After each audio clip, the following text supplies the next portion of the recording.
Good morning all of you. मैं Kamlesh sir एक बार फिर अपने यूट्यूब चैनल एग्जाम 21 के प्लेटफॉर्म पर। तो आइए हम लोग जो एग्जाम स्पेशल क्लास प्रारंभ किए हैं उसको हम लोग आगे बढ़ाते हैं। तो इस भाग में हम लोग पढ़ेंगे राउलाट एक्ट। राउलाट एक्ट के बारे में हम लोग पढ़ेंगे और राउलाट एक्ट 1919 में लाया गया, इस बात को आप लोग ध्यान रखिएगा। और राउलाट एक्ट से संबंधित बातों को मुख्य पॉइंट को हम लोग देखेंगे जो आपके एग्जाम के लिए सारे इम्पॉर्टेंट हैं। और एग्जाम स्पेशल क्लास के बाद आप लोगों का एग्जाम हो जाएगा तो फिर डिटेल में मैं आप लोगों को हिस्ट्री, पॉलिटी, ज्योग्राफी या जीएस के अन्य सभी क्लास डिटेल विस्तृत आप लोगों का चलेगा, इस बात को ध्यान रखिएगा। तो आइए हम लोग स्टार्ट करते हैं या देखते हैं राउलाट एक्ट। और राउलाट एक्ट अथवा राउलाट कानून 1919 में यह कानून लाया गया। ओके, अब यहाँ पर ध्यान रखना है कि इस कानून को लाने के पीछे ब्रिटिश सरकार का उद्देश्य क्या था। ब्रिटिश सरकार इस कानून को क्यों लाई? तो लाने का उद्देश्य सिर्फ यही था कि भारत में जो क्रांतिकारियों का प्रभाव था और जो राष्ट्रीय आंदोलन था इन दोनों को दबाना था, इन दोनों को समाप्त करना था, यही उद्देश्य था। ओके, तो यहाँ पर हम टू दी पॉइंट लिख दिए हैं, आप लोग इसको देख लीजिएगा, मैं आप लोगों को समझा देता हूँ।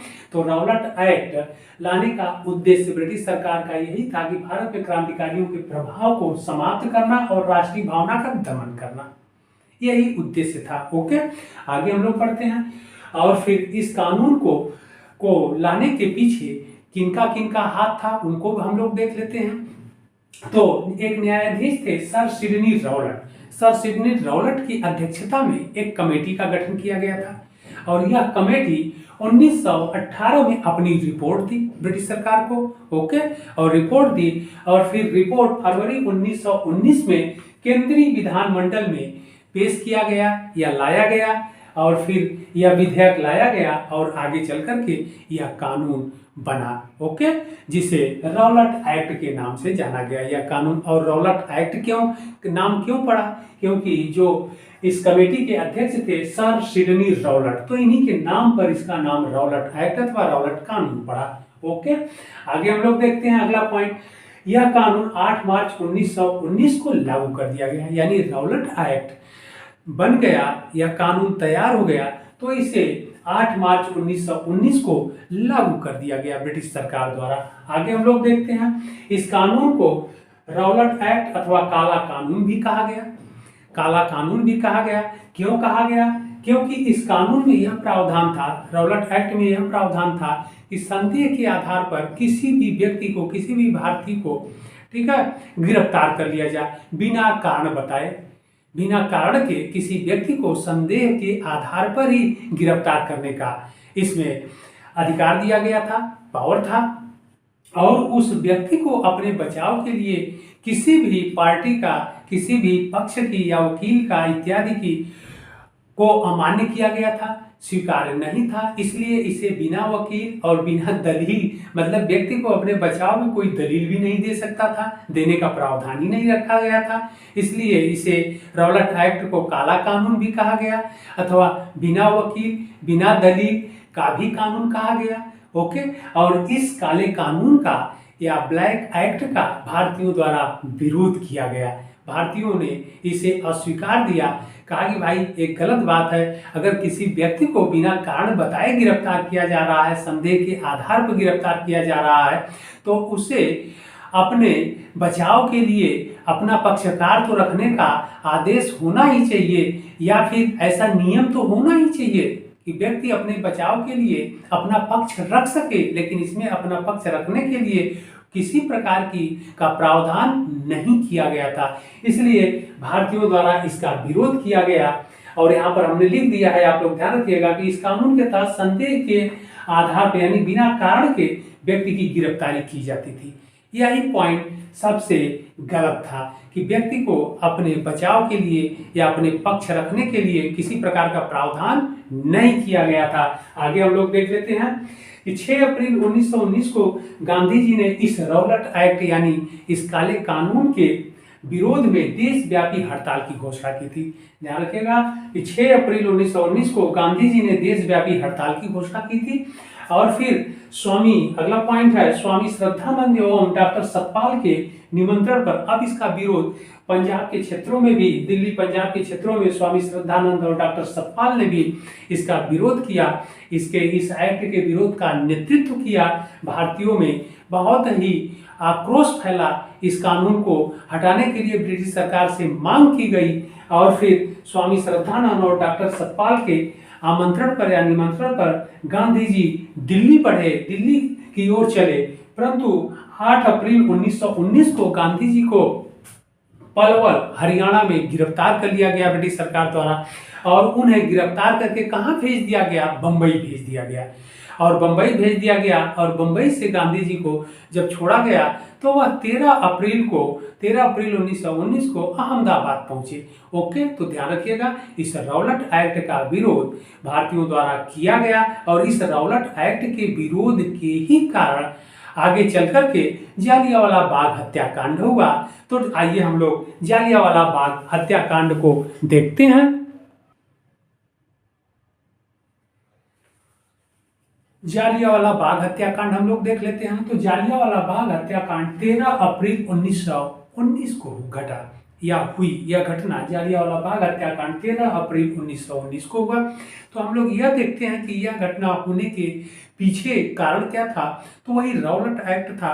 रौलट एक्ट जिसे काला कानून कहा गया, उसका विरोध पूरे भारत में किया गया। उत्तर भारत में इसका प्रबल विरोध किया गया नेताओं द्वारा।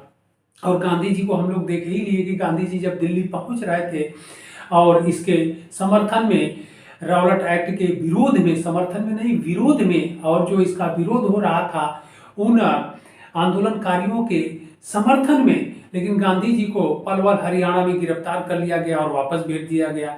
आगे चल करके पंजाब के जो प्रसिद्ध लोकप्रिय नेता थे, पॉपुलर नेता थे, डॉक्टर सतपाल और डॉक्टर सैफुद्दीन किचलू को बिना कारण बताए इनको गिरफ्तार कर लिया गया। यानी बिना कारण बताए से तात्पर्य है रौलट एक्ट के अधीन इन्हें गिरफ्तार कर लिया गया, इन दोनों नेताओं को, जिसका भारतीयों द्वारा बहुत विरोध किया गया क्योंकि यह पंजाब के बहुत ही महत्वपूर्ण या पॉपुलर लीडर थे या नेता थे और इनके गिरफ्तारी के विरोध में भारतीयों में और आक्रोश व्याप्त हो गया। और फिर 10 अप्रैल 1919 को ध्यान रखिएगा, और फिर इस तेजी से बढ़ते आक्रोश को कंट्रोल करने के लिए ब्रिटिश सरकार ने क्या किया कि 10 अप्रैल 1919 को अमृतसर के प्रशासन की जिम्मेदारी ब्रिगेडियर जनरल आर डायर को सौंप दिया। और उस समय जो पंजाब का लेफ्टिनेंट गवर्नर था माइकल ओ डायर था। आपसे एग्जाम में बार बार पूछा जाता है, ध्यान रखिएगा कि पंजाब का लेफ्टिनेंट गवर्नर कौन था? माइकल ओ डायर था। और फिर पंजाब की या अमृतसर का प्रशासन संभालने के लिए ब्रिगेडियर जनरल आर डायर की नियुक्ति कर दी गई या उसे प्रशासन की जिम्मेदारी सौंप दी गई। अब क्या हुआ कि 13 अप्रैल 1919 को बैसाखी के दिन जालियांवाले बाग में एक सभा का आयोजन किया गया। और इस सभा का आयोजन के पीछे कारण क्या था कि रौलट एक्ट का विरोध करना और डॉक्टर सैफुद्दीन और डॉक्टर सतपाल, जिनको बिना कारण बताओ नोटिस के द्वारा ही ब्रिटिश सरकार ने गिरफ्तार कर लिया था, इनको जेल से बाहर लाना या इनको छुड़ाना। ओके, यानी ब्रिटिश सरकार द्वारा की जा रही इस कार्यवाही की निंदा करने के लिए इस जालियांवाले बाग में एक सभा बुलाई गई। और सभा किस दिन बुलाई गई थी? बैसाखी के दिन बुलाई गई थी। बैसाखी के दिन ऐसा वहां पर मेला लगता है, तो उस समय संख्या भी लोगों की अधिक थी।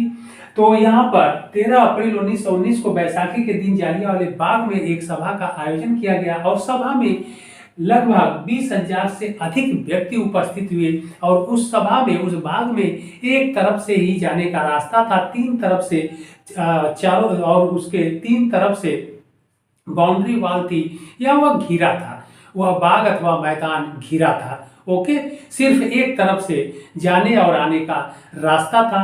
और उस बाग में जो सभा का आयोजन किया गया था उसमें 20,000 से अधिक व्यक्ति इकट्ठा हुए थे, ध्यान रखना है।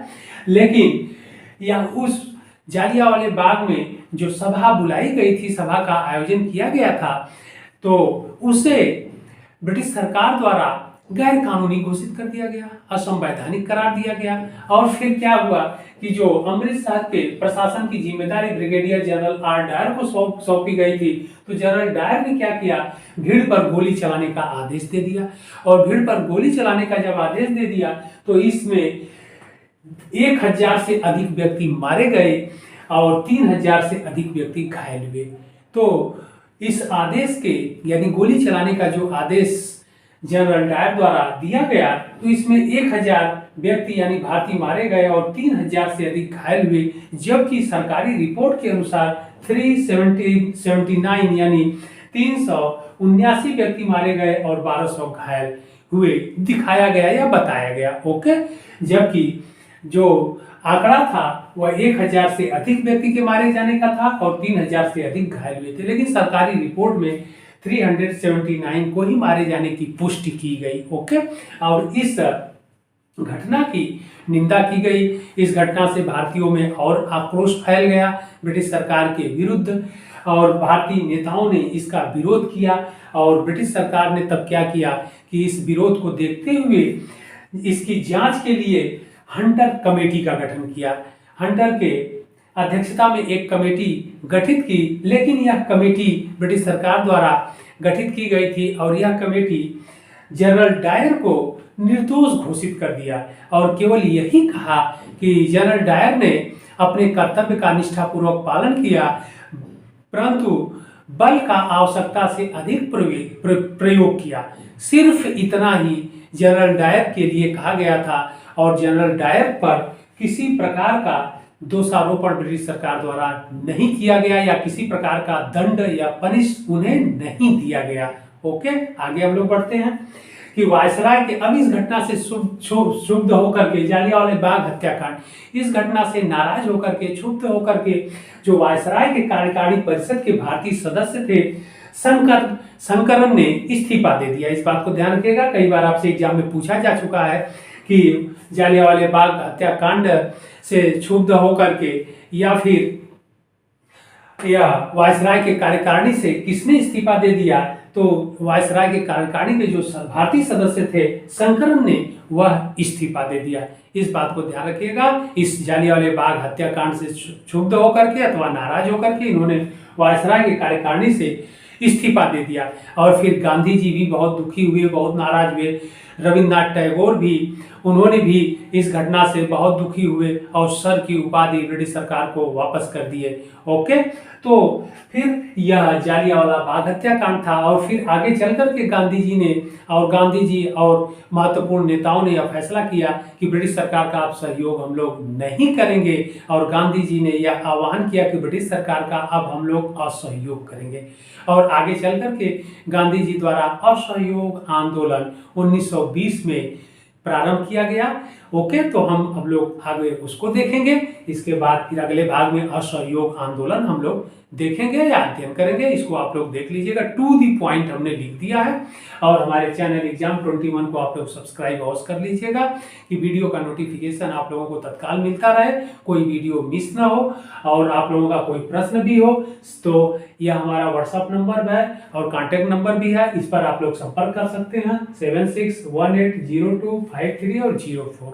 ओके, आप लोग पढ़िए। फिर अगले भाग में एग्जाम स्पेशल के अगले भाग में हम लोग मिलते हैं। तब तक के लिए धन्यवाद।